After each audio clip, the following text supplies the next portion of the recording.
Bismillah, alhamdulillah, salatu wassalamu ala rasulillah wa ala alihi wa ashabihi wa man wala, amma ba'd. Qala rahimahullah, al-muradu bis-ta'aman qala wa annam la'qul asabi'i was-safha, menjilat jari-jari dan piring atau nampan tempat makan, sofha.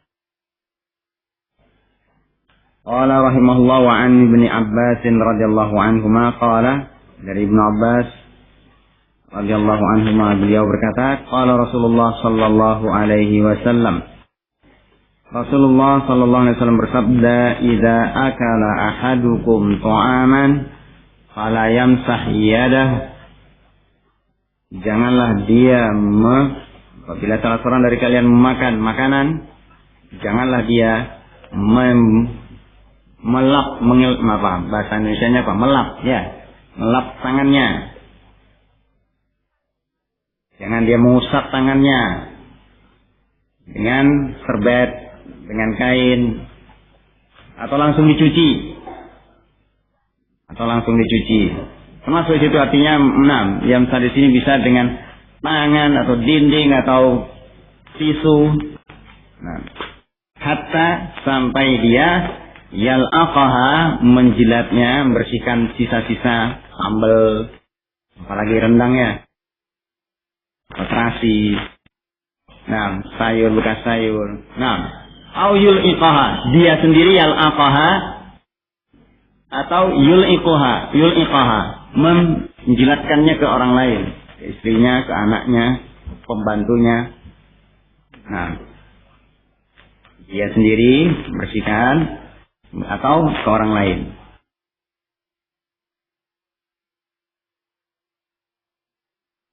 Baik, muttafaqun alaih, rawahul Bukhari wal Muslim, muttafaqun alaih sahih. Qala al-muradu bit-ta'am, yang dimaksud dengan ta'am di atas, yakni haguna ma yata'allaqu bil yad, yang terkait dengan makanan yang biasa dimakan dengan tangan.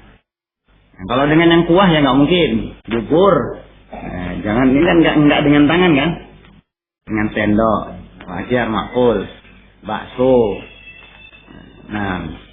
Kalian dengan tangan, mungkin kurma, kue, atau mungkin yang taruhlah kuah tapi tidak seperti sop ataupun soto ataupun bakso ya, sate, pecel, makanan yang ringan lagi, kue, nastar atau apa yang misalnya kadang-kadang lengket remahnya. Wa amma ma la yata'allaqu fala hajata ila al-la'fil asabi'. Adapun yang tidak berkaitan, yang tidak menyani dengan tangan, maka tidak perlu untuk dia menjilat tangannya. Misaluhu law akala al-insan tamran jafan, hal yumkin an naqula lahu il'aq yadak. Il'aq yadak, jilatlah tanganmu. Misal kalau ada orang yang makan kurma kering, kalau kurma kita dapatnya selalu basah kan, lengket. Apalagi kalau kurma Madinah yang agak lembut dan basah, apalagi rutab. Tamran jafan, kurma kering. Hal yumkin, apakah mungkin an naqula lahu il'aq yadak. Apakah pun mungkin kita katakan kepada dia, jilatlah tanganmu? La. Mungkin, karena kering. Karena kita makan permennya pakai bungkusan langsung plek masuk ke dalam mulut. Perlu jilat? Enggak. Bungkusnya sudah langsung dibuang. Jadi kalau misalnya permen ngambilnya lagi masih pakai tangan, sentuhan bekas-bekasnya misalnya manisan. Qala rahimahullah, lakinnal murad at-ta'amul ladzi ya'liqu bil yad atau yulaqu bil yad. Tetapi yang dimaksud di sini adalah makanan yang yu'laqu bil yad, yang menempel atau bisa juga ditempel, dipegang dengan tangan, disendok dengan tangan, yulaq bil yad, sauk. Ada. Dapat di Yaman ketemu enggak? Makanan khas Hadramaut. Yang dia pakai apa? Tepung tapi pakai kuah. Dibikin sendiri anunya, ciduknya. Nah, Masya Allah. Itu sampai kita pas mana pertama datang ke Damas, Syekh Mukbil yang hidangkan, rahimahullah. Itu terkibar Hadramaut. Itu diajak makan itu nggak bisa membuat ciduknya. Awas ya. Karena ada Hadramaut yang nggak paham cara membuat makannya. Allah khas sendiri. Karena dari khas yang artinya cara Yaman gitu. Nah, kita buat apa namanya lupa nah. Fulbeh apa itu. Jadi manunya apa? Ada rasa sedikit lah, tapi nggak seenak kalau kita yang bikin. Bumbunya terasa. Nah, seperti itu. Itu juga apa? Nah, pakai tangan. Walaupun kuah. Itu makanan kita lagi di sana yang misalnya roti dengan full. Nah, tidurnya pakai roti, makan pakai lauk. Itu kadang-kadang nempel. Jadi kalau baunya kalau yang dulu waktu di Damas, Rasulullah itu kadang-kadang teringat sate Padang. Baunya pas persis ya. Jadi kadang-kadang terobati rindu. Nah, ciumnya dari jauh. Ini seperti sate Padang ini bumbunya, cuma tidak kental. Baik, itu pakai kuah juga. Nah, baik di sini alladzi yu'allaqu bil bilyad. Yaqulu fala yamsah. Rasulullah menyatakan fala yamsah yadah. Jangan dia menyentuh, membasuh atau mengusap, melap tangannya. Nah, artinya jangan membersihkan langsung tangannya buru-buru dicuci. Yakni bil mindil, kalau yamsah dengan mindil, dengan tisu, au bisaubihi dengan pakaiannya, au bi ayyi masihin akhar atau dengan alat pengusap atau pembersih lainnya, ya tisu. Ya. Nah, hatta ya'liqaha atau yal'aqaha atau yal'aqaha huwa sampai dia menjilatnya. Dia huwa di sini taukid. Yang negasi untuk dia sendiri, dia yang menjilatnya. Sampai dia yang menjilat. Nah, jari tangan tadi. Makanya subhanallah, contoh seperti ini kemudian dicontohkan oleh Rasulullah makan dengan tiga jari. Karena setelah asabi. Nah, tiga jari menunjukkan apa? Tawadhu dan tidak rakus. Oh itu kan kita makan pakai sendok. Nah, jorok makan pakai tangan. Gak mungkin bisa makan 3 jari. Gak mungkin bisa makan 3 jari. Orang Cina makan 1 jari. Iya nah. Belum pernah lihat. Anda pernah lihat? Nah iya, wah itu bisa makan 1 jari. Pakai sumpit 1. Sumpit 1 makan nasi, bukan Nah, ada yang 2. Ini pas yang Anda lihat fotonya lagi makan pakai 1 jari, makan nasi. Mangkok itu ya. Nah, bisa. Jadi jangan melecehkan hadis lah. Mau akal-akalan, ahlu sunnah jagonya akal-akalan. Kalau mau numbang akal-akalan mereka. Nah, pakai 1 jari, pakai 2 jari, pakai sumpit, bisa. Ya. Nah, ini 3 jari. Menunjukkan apa? Untuk menunjukkan apa namanya tidak rakus. Nah. Qala rahimahullah hatta yal'aqaha huwa ay yamussu asabi'ahu, yamussu mengisap, menjilat. Wa yalhas rahatahu. Nah, dia mengisap jarinya, menjilat jarinya dan mengisap rahnya, baunya. Ya. Apalagi bau sate, bau asik ya. Nah, bau kue. Wa ma sybaha dzalik, apapun bentuknya. Nah, Anda menjilatnya, mengisapnya. Nah, sampai hilang baunya. Wa ma sybaha dzalik hatta yadkhula baqiyatut ta'ama ila jawfihi. Sampai masuk sisa-sisa makanan ke dalam perutnya. Kita tidak tahu alasannya apa lagi misalnya untuk membersihkan seperti ini. Kita tidak tahu pada bagian yang mana berkah makanan itu. Dalam sebagian riwayat diajarkan juga kita kalau makan bersama-sama jangan ambil dari tengah, ambil yang dekat, keliling, dari sini, tepi-tepi, karena barokah itu turun di tengah. Nah, dan kalau misalnya makan bersama-sama seperti itu, kalau lauknya di tengah, ambil yang secukupnya, jangan misalnya sudah diambil orang di sana, tangannya nyebrang. Nah, itu diajarkan oleh Rasulullah. Ya, kul mimma yalik, makanlah dari yang dekat dengan Anda.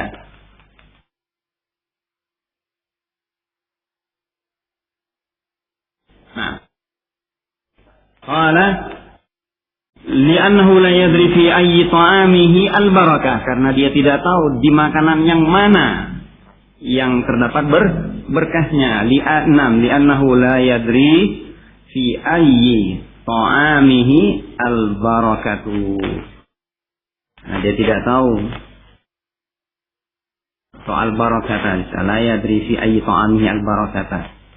Dia tidak tahu di mana berkah itu pada makanannya. Nah, jangan-jangan tersisa satu butir atau satu ternyata di situ berkahnya, rugi kita. Kama jaa fil hadis, bagaimana disebutkan di dalam hadis, wa qauluhu sallallahu alaihi wasallam, au yul'iqaha, atau dia menjilatkannya. Yul'iqaha dari kata wazan af'ala yuf'ilu, mutaaddi, berarti ya, dan itu membutuhkan dua mutaaddi misalnya lagi. Ada fi'il yang mutaaddi satu maf'ul, ada yang dua maf'ul. Nah, baik, kaifa dzalik, bagaimana caranya Anda menjilatkannya? yakni yaqulu liwahidin akhar il'af yadi. Artinya dia katakan kepada orang lain, jilat tangan saya. Nah, wa hadza kana mu'tadan indahum, dan ini dahulu biasa, sebuah kebiasaan di indahum. Di sisi mana? Di sisi siapa? Di kalangan sahabat, orang-orang terbaik umat ini. La yarawna bihi ba'san, mereka menganggap tidak apa-apa. Nah, an yaqula il'af yadi, mereka memandang tidak mengapa, tidak dianggap kasar, tidak dianggap kejam, tidak dianggap sombong, tidak dianggap apalagi sejenisnya perkara yang jelek. Orang itu mengatakan kepada orang lain, jilat.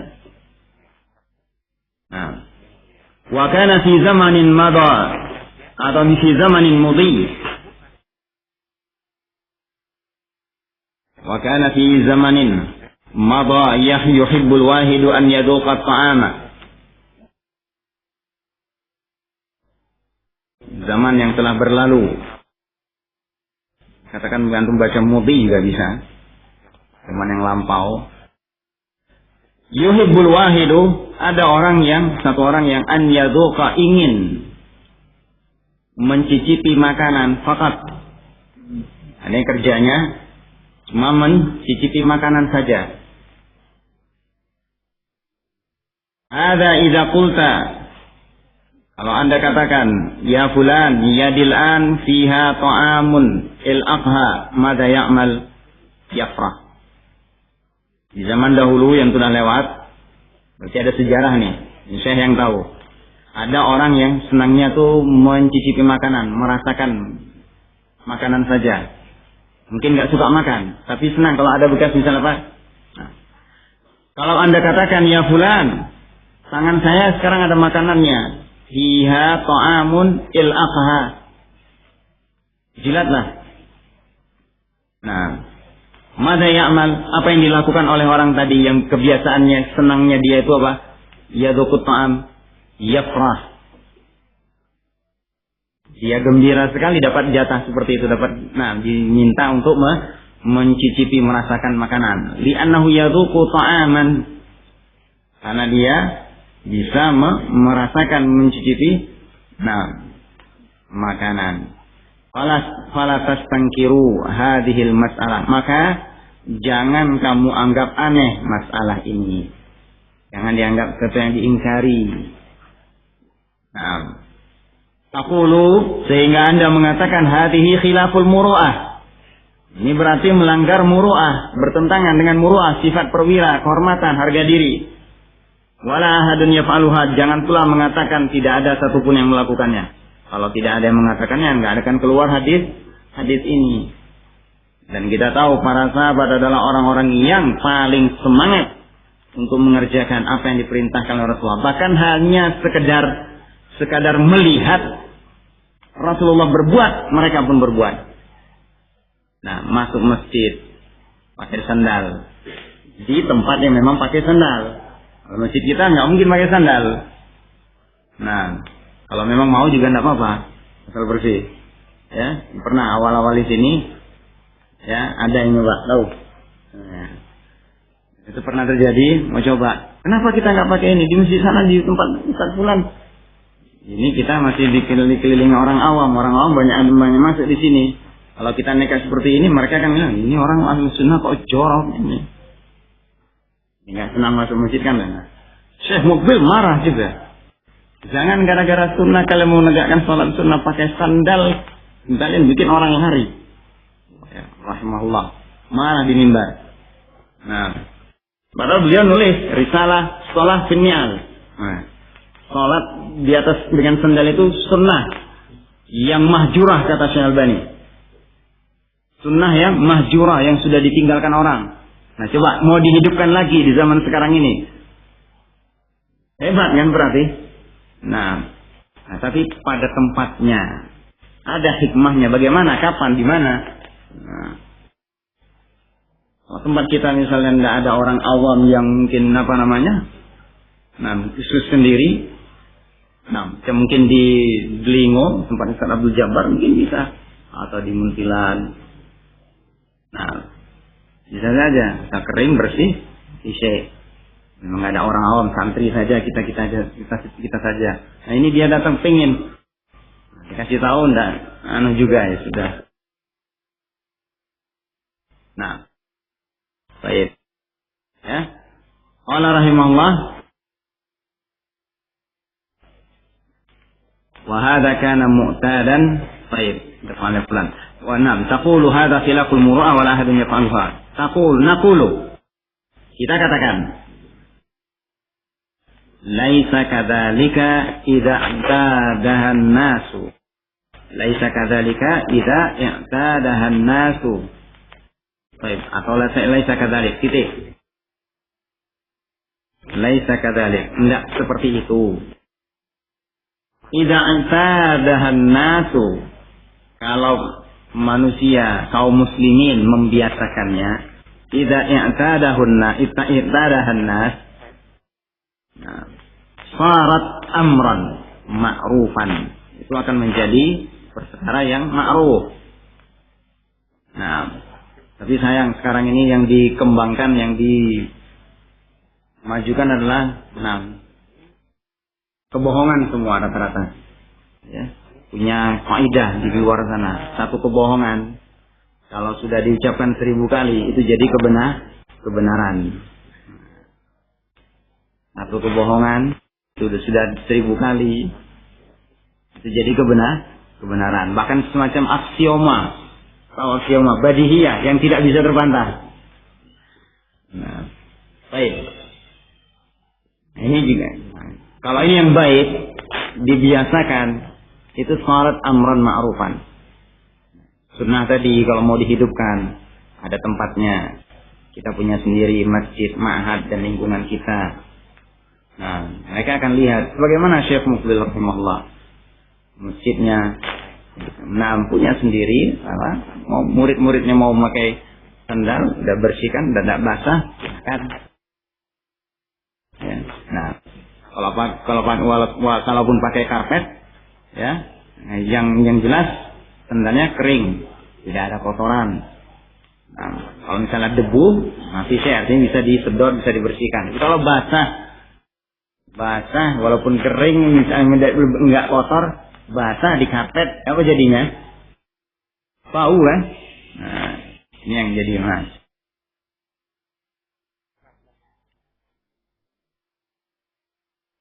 Baik, qala wa idza kana fiha baqiyatu ta'amin. Kalau di situ di jari-jari kita masih ada sisa makanan atau di nampan.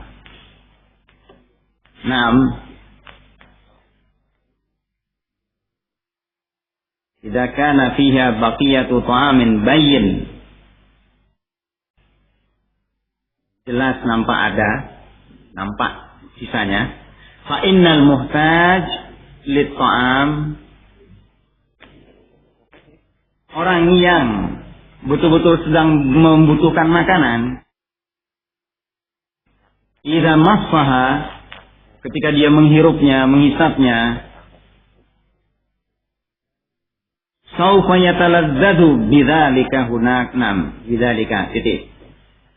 Saufa yataladzadu bidzalika titik. Nah, ini ketika jelas nampak di tangan kita ada bekas sisa makanan atau di nampan di di piring ada sisa makanan. Orang yang betul-betul butuh makanan, muhtajul ta'am, kalau dia menghisapnya, itu dia akan merasakan lezat nikmat. Mungkin dulu gambarannya.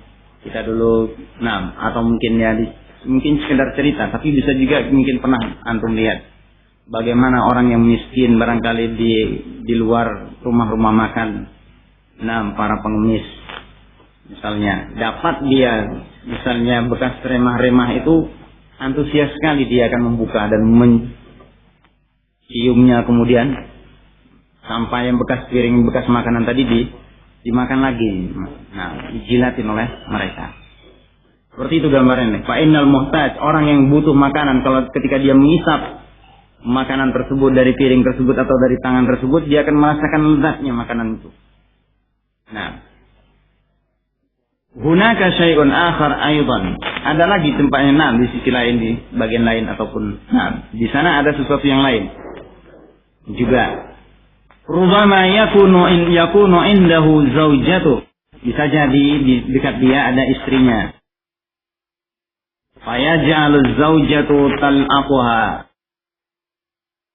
Lalu mulailah istrinya yang menjilat jarinya. Atau nampan tadi yang bekas dia makan tadi. Piring. Wa huwa aidan yal'aqu asabi'aha, dan dia pun juga mengisap menjilat jari tangan istrinya. Manten baru. Mana manten baru?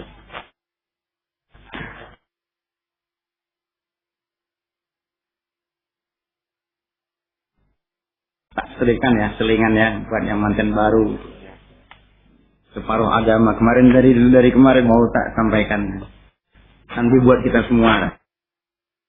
Nikah itu berarti separuh ketakwaan telah kita peroleh, kan gitu. Tinggal berusaha untuk separuh lagi. Sudah ketakwaan dapat separuh, jangan akhirnya separuhnya ini nggak dikejar. Salah-salah hidupnya, atau mungkin malah yang mungkin sebelum menjadi suami, masya Allah, yang mulainya puasa sunnahnya, setelah jadi suami bentur lemah. Ini bukan separuh lagi, itu sudah nggak dianggap berarti. Cuma dapat separuh tok. Paham ini? Ini kan kata Rasulullah, menikah itu berarti apa? Mendapatkan separuh agama. Ketakwaan sudah dia peroleh. Tinggal yang separuh lagi dia berusaha untuk meraihnya. Kalau sebelumnya dia sudah dapatkan, artinya sholat biasa jamaah. Kalau setelah menikah sholat jamaahnya keteter, ini kira-kira termasuk orang yang mencari separuh lagi takwaan atau tidak? Tidak ya? Ini artinya tambih lah buat kita. Kita dulu bujangan, masya Allah semangatnya puasa Senin Kemis. Sekarang Daudnya, ada yang Daud, ada yang Senin Kemis, ada yang 3 hari setiap bulan. Setelah jadi suami, Ada saja gangguan. Istrinya masak, wah kok enak, istrinya merasa besok gak jadi puasa. Lagi kondisi fisik. Nah, baik. Ini bukan buat manten baru aja, tapi kita semua. Ya. Nah, qala rahimahullah, hada yahsulu fihi mut'ah. Menimbulkan kesenangan. Artinya membuat dia, istilahnya menjalin hubungan yang mesra dengan istrinya. Jadi baik. Menambah kedekatan. Rasul sallallahu alaihi wasallam la yumkin an yantiqa bi kalamin lagwin. Dan Rasulullah sallallahu alaihi wasallam tidak mungkin mengucapkan kata-kata yang sia-sia. La taqbaluhun nufus, yang tidak diterima oleh jiwa manusia. La yatakallamu illa bi kalamin taqbaluhu an-nufus. Jadi beliau sallallahu alaihi wasallam pasti mengucapkan satu perkataan yang itu pasti diterima oleh jiwa. Kalau tidak berterima, ya berarti jiwanya yang sakit. Walaupun itu adalah dokter jiwa. Nah, ya, ini yang harus kita ingat. Ini prinsip, ini kaidah yang akidiyah, hajiyah. Rasulullah SAW tidak mungkin mengucapkan kalam-kalam yang sia-sia. Nah, bahkan Rasulullah sebutkan ketika Abdullah bin Amr ibn al-As mencatat semua yang diucapnya ini dari beliau, diingatkan oleh sebagian Quraisy, kamu catat semua. Rasulullah itu juga manusia biasa, kadang marah, kadang tertawa, kadang senang. Diadukan ke Rasulullah. Rasulullah mengatakan, tulis, tidak ada yang keluar dari sini kecuali al-haq. Marah pun Rasulullah, yang keluar adalah al. Nah, pelajaran buat kita bagaimana Rasulullah saking marahnya pun tetap yang keluar dari beliau. Nah, pendidikan berbekas buat para sahabat. Nah, memang tidak diceritakan pada kita, tapi bagaimana marahnya beliau. 26 sahabat dilarang, jangan kalian sentuh air yang ada di Hijr, bekas perkampungan Nabi Hud.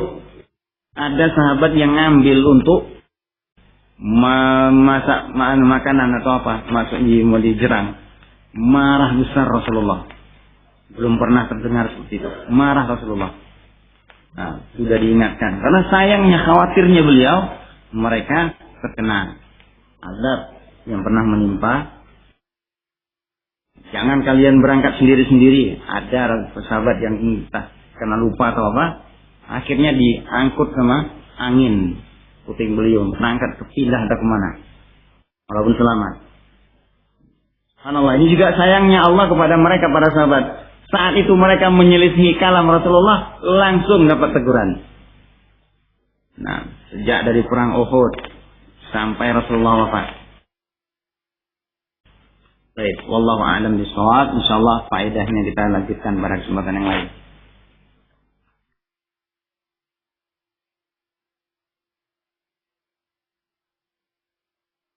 Subhanakallahumma wa bihamdik, asyhadu an la ilaha illa anta, astaghfiruka wa atubu ilaik.